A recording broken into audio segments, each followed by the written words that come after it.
Assalamualaikum warahmatullahi wabarakatuh. Kali ini saya akan berbagi tentang ruang kolaborasi modul 2.1. Perkenalkan, ini adalah anggota kelompok saya dari JGB Angkatan 7 Kabupaten Kediri. Sebelumnya, mari kita simak video paparan tentang skenario kasus yang saya dalam tahap hadapi. ini, Ibu Derana benar-benar memastikan bahwa ia memahami tujuan pembelajaran yang ia ingin murid-muridnya capai.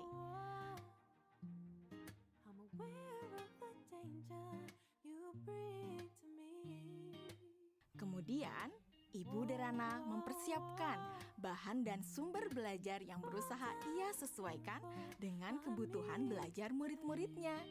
Ia menyiapkan beberapa buku, salinan artikel koran, video-video yang semuanya berkaitan dengan materi yang akan dipelajari murid-muridnya. Semua bahan belajar tersebut ia letakkan di Google Drive dan nantinya akan dapat diakses oleh murid-muridnya melalui Google Classroom. Ibu Derana lalu mengkomunikasikan kepada murid-murid melalui WhatsApp Group untuk mengingatkan mereka mengakses Google Classroom mereka. Tahapan ini dilakukan sebelum Ibu Derana bertemu dengan murid-murid di Google Meet. Beberapa hari setelahnya, sesuai dengan jadwal, Bu Derana melakukan pertemuan secara sinkron dengan murid-murid melalui Google Meet. Selamat pagi anak-anak. Oke, senang sekali ya kita sudah bisa bertemu kembali pada sesi sinkron hari ini. Sebelumnya, Ibu mau terima kasih ya sama kalian karena kalian sudah belajar secara mandiri dari rumah melalui materi yang Ibu masukkan di Google Classroom. Nah, kalian sudah mempelajari semua yang ada di Google Classroom? Oke. Jadi anak-anak, pada pertemuan sinkron hari ini, kita akan mempelajari lebih dalam lagi mengenai keanekaragaman hayati. Ibu akan sharing beberapa pelajarannya ke kalian ya.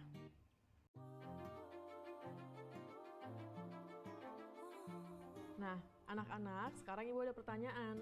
Jawab pertanyaan dari Ibu ini ya. Tingkat keanekaragaman hayati mana yang paling penting dilindungi terlebih dahulu? Mengapa demikian? Keanekaragaman hayati karena ada sumber daya alam tersebut sudah dipastikan lebih terjamin, Bu. Kesehatannya juga fungsinya juga sumber daya alam hayati ini juga lebih sering digunakan dibandingkan dengan sumber daya alam non-hayati karena lebih terjamin. Itu Bu jawaban dari saya. Oke, jawabannya bagus sekali itu ya. Itu lengkap banget jawabannya. Yang lain sudah mendengarkan dan sudah memahami apa jawaban dari Dwi Melati? Sudah, Bu. Oke, sekarang kita lanjut ke pertanyaan selanjutnya ya anak-anak ya. Kapan terancamnya keanekaragaman hayati ekosistem dapat mengancam keanekaragaman hayati spesies dan genetis? Dan kenapa jawabannya seperti itu? Kalian bisa menjawab pertanyaannya melalui kolom chat ya. Selama sesi sinkron, Ibu Derana memberikan pertanyaan-pertanyaan lainnya yang dapat memperkaya materi dan pemahaman murid akan konsep. Di akhir pembelajaran, Ibu Derana memberikan murid tantangan untuk menganalisis ancaman pada satu lokasi di wilayah Indonesia yang membawa dampak negatif bagi 3 tingkatan keanekaragaman hayati. Berikut rekomendasi penanganannya. Yusuf, silakan. Tugasnya dibuat dalam bentuk apa, Bu? Apakah boleh dalam bentuk infografis? Oke, ada lagi yang bertanyakan? Yang lain ada yang mau bertanya? Nadia. Oke, silakan pertanyaannya apa Nadia? Apakah boleh dalam bentuk poster juga, Bu? Kalian boleh memilih bagaimana cara kalian menunjukkan pemahaman kalian. Bisa melalui video, poster, tulisan, dan sebagainya. Ya. Apakah ada ketentuan-ketentuan khusus? Oke, ada lagi yang mau bertanya? Ibu simpan dulu pertanyaannya ya. Bu, saya bertanya. Apakah untuk mengerjakan tugas ini kita harus datang ke lokasi tersebut? Oke, untuk untuk lokasinya tidak perlu datang langsung ke lokasi tujuan ya. Jadi kalian bisa mencari langsung itu melalui online. Buderana melakukan diferensiasi produk dengan membebaskan murid memilih bentuk hasil pekerjaannya atau produk tugasnya sesuai dengan kenyamanan murid. Anak-anak, tadi Ibu sudah sampaikan ya bahwa hasil pekerjaan kalian dapat dibuat dalam berbagai bentuk produk. Artinya, kalian boleh memilih apakah kalian ingin menyampaikannya dalam bentuk poster digital, website, video, blog, presentasi PowerPoint, dan sebagainya. Nah, sekarang silahkan kalian sesuaikan dengan minat dan kenyamanan masing-masing. Namun demikian, kalian harus memperhatikan bahwa yang akan Ibu nilai adalah apakah kalian dapat menganalisis ancaman pada satu lokasi di wilayah Indonesia yang membawa dampak negatif bagi 3 tingkatan keanekaragaman hayati. Berikut rekomendasi penanganannya. Jadi, poin-poin kriteria yang akan dinilai akan berkaitan dengan hal tersebut. Nah, agar kalian bisa memahami dengan jelas tentang kriteria penilaiannya, mari kita diskusikan kriteria penilaian tersebut bersama-sama ya. Setelah anak-anak jelas dengan kriteria penilaiannya, maka kemudian Ibu Derana meminta anak-anak untuk bekerja secara asinkron. Selama tenggat waktu pengerjaan tugas untuk membantu murid-murid yang masih mengalami kesulitan, Ibu Derana menyediakan slot-slot waktu tertentu untuk berdiskusi secara individual maupun secara kelompok kecil. Saya ingin konsultasi, Bu. Iya, boleh. Bu Derana memberikan waktu kepada murid-murid lainnya untuk dapat mengkonsultasikan draft yang mereka buat. Ibu Derana juga memastikan untuk memberikan umpan balik terhadap pekerjaan yang dibuat oleh murid-muridnya.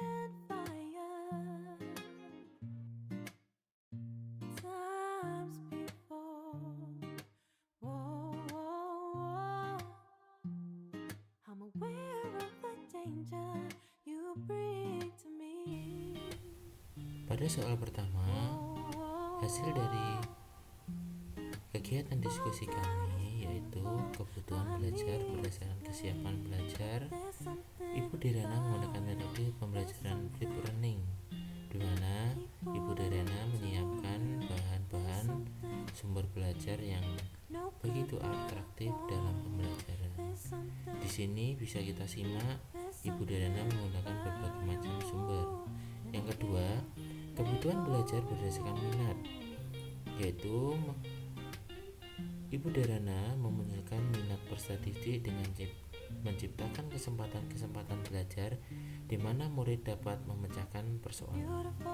Ini seperti contoh pada gambar yang ada pada slide. Kemudian, kebutuhan penggunaan profil belajar peserta didik, yaitu Ibu Derana memberikan kesempatan untuk memilih sendiri lokasi penelitian berdasarkan kasus yang nyata di Indonesia. Berikut adalah contoh gambarnya.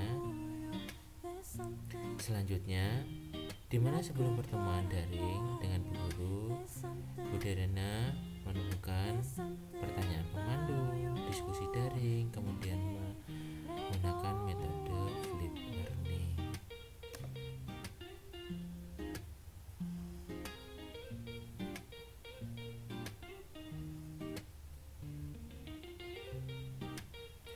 Bagian kedua yaitu bagaimana cara guru tersebut menentukan kebutuhan belajar muridnya.